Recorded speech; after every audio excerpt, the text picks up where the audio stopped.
15 ஆண்டுகளுக்கு பின் சனி பெயர்ச்சி மற்றும் குருவின் பெயர்ச்சியால் மாபெரும் உச்சத்தை அடைய போகும் ராசிகள்.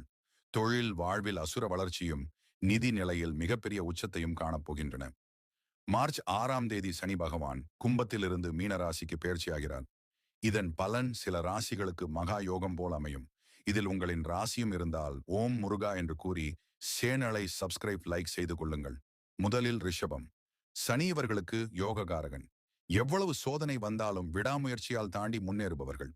இப்போது தொழில், பணவரவு, சொத்து சேர்க்கை எல்லாம் உயரக்கூடும். அடுத்து துலாம். சனி உச்சமடையும் ராசி. நியாயம் பார்த்து நடப்பவர்களை சனி விரும்புவார். அதனால் துலாம் ராசிக்காரர்கள் திடீர் முன்னேற்றமும் மரியாதையும் பெற வாய்ப்பு அதிகம். மூன்றாவது மகரம். சனியே ஆட்சி செய்கிற ராசி. கடின உழைப்பு, பொறுமை, ஒழுக்கம் இவர்களின் பலம். மெதுவாக சென்றாலும் உயரத்தை நிச்சயம் அடைவார்கள். கடந்த 15 வருட போராட்டம் இப்போது